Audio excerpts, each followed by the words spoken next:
اعوذ باللہ من الشیطان الرجیم بسم اللہ الرحمن الرحیم۔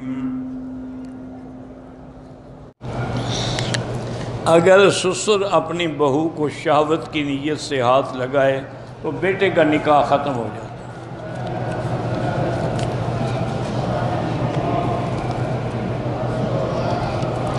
کہتے ہیں جی کہ میری 2 بیویاں ہیں، میں ایک کو عمرہ کرانا چاہتا ہوں، پہلے کس کا حق ہے، دوسری بیوی کو یا پہلی بیوی کو؟ اس کا حل یہ ہے کہ قرعہ اندازی کریں، ان دونوں کو بٹھا کے قرعہ ڈالیں، جس کا نام قرعے میں نکلے اس کو عمرہ کراؤ، پھر کوئی ناراض نہیں ہوگا۔ ایسے تم پہلی کو لاؤ یا دوسری کو لاؤ، ایک تو ناراض ہوگی نا۔ حضور صلی اللہ علیہ وسلم جب سفر پہ جاتے تھے تو اپنی بیویوں کو سامنے بٹھا کے قرعہ ڈالتے تھے کہ سفر میں کون ساتھ جائے گا۔ جب قرعہ نکل آیا تو کوئی ناراضگی نہیں۔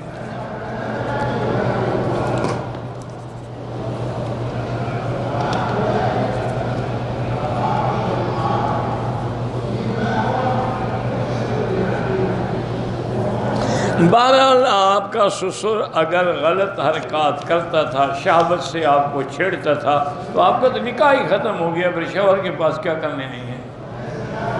نکاح ختم، ہمیشہ کے لیے حرام ہو گئی خام۔ کیونکہ اللہ کے بندے جب بہو کو اس نے نعوذ باللہ شہوت سے ہاتھ لگایا، اب وہ اس کی بیوی تو نہیں رہی نا۔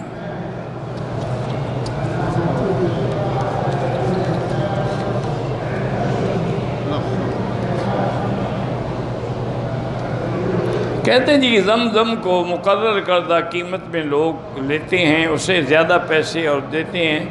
بہرحال جو کہ وہ ہوٹلوں میں پہنچاتے ہیں تو پہنچانے کے پیسے تو لیں گے نا، وہ کوئی نوکر تو نہیں ہے نا کسی کی کہ 5 ریال میں خریدیں تو میں بھی 5 میں دے دیں۔ تمہارے ہوٹل میں جب پہنچا رہے ہیں تو اس کا بھی تو پیسہ لیں گے نا وہ۔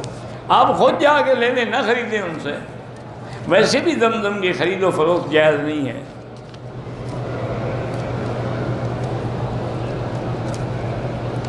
ظہر کی نماز میں 2 رکعت میں ملا، باقی جو 2 رکعت ہیں مجھے بھول گئی کہ میں نے 1 پڑھی یا 2، تو اب دوبارہ نماز پڑھو، ساری نماز لوٹاؤ۔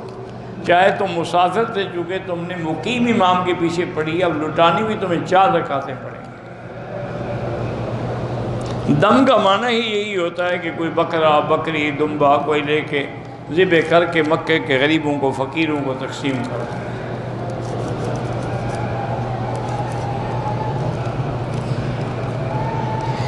میں ایک کمپنی کو میرے کفیل نے مجھے بھیجا ہے، اب میرا عقد ختم ہونے والا۔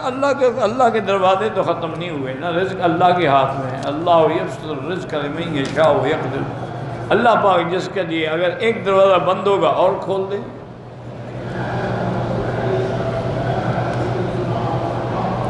حنفی مسلک میں ہاتھ جو ہے وہ ناف کے اوپر یا ناف سے نیچے باندھنے چاہیے، کیونکہ حضرت علی رضی اللہ تعالیٰ عنہ کی روایت ہے کہ من السنت ان یضع الیمین علی الشمال تحت السرۃ، کہ سنت یہ ہے، یہ بھی نہیں حدیث، سنت یعنی جس پہ حضور نے ہمیشہ عمل کیا کہ ہاتھ جو ہے ناف کے نیچے باندھے۔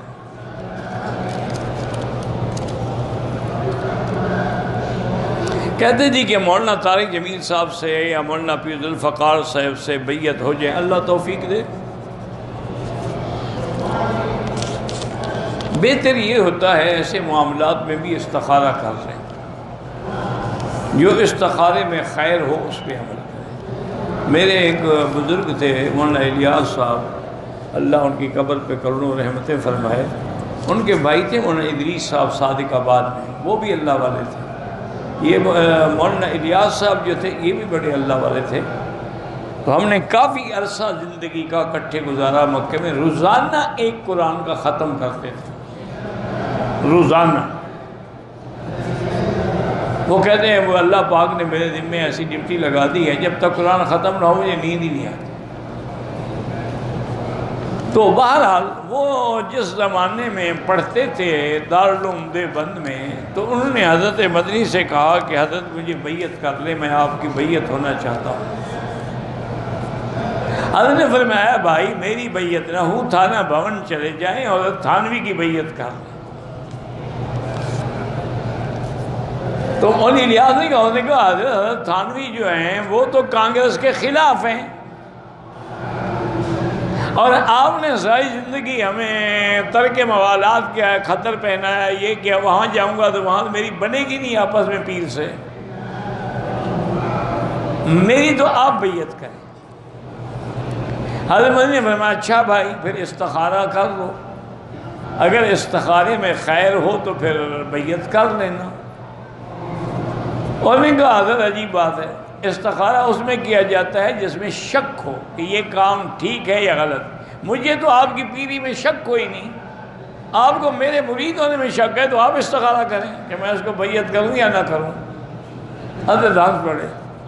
وہ ان کا بڑا لحاظ بھی بڑا کرتے تھے، چونکہ ان کا تعلق تھا تو مولانا خلیل احمد سہارنپوری کے رشتہ دار تھے، تو حضرت مدنی ان کا لحاظ بھی بڑا کرتے تھے۔ مسکرائے فرمایا اچھا بھائی پھر آؤ بیعت کر ہی لو۔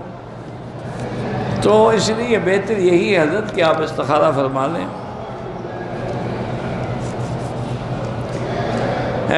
فضل احمد جامع قاسم العلوم سے رشتوں کے لیے دعا کے لیے اللہ ان کے رشتے بچیوں کے آسان فرمائیں، اور بہتر یہی ہے جو علماء نے لکھا ہے کہ اگر لڑکی خود بھی والدین بھی 3 دفعہ سورۃ الرحمن اول آخر درود شریف پڑھ کے روزانہ پڑھیں اور دعا کریں، چونکہ الرحمن جو ہے یہ سورۃ عرائس القرآن، یعنی یہ قرآن کی دلہن ہے، اس مناسبت سے علماء نے لکھا ہے کہ اگر پڑھو تو رشتے بڑے اچھے ہو جاتے ہیں، باقی اللہ کے ہاتھ میں ہے۔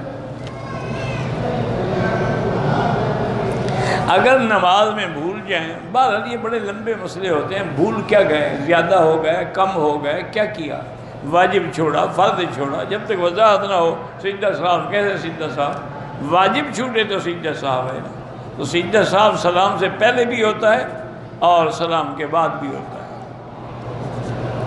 میری ماں کا ایکسیڈنٹ ہوا، اللہ شفا عطا فرمائے۔ اگر ہم قبرستان میں جا کے گزرتے ہیں اور میت کے لیے پڑھیں، ہاں اللہ ان کو بتلاتے ہیں کہ تمہارے لیے فلاں انسان نے یہ ثواب بھیجا ہے۔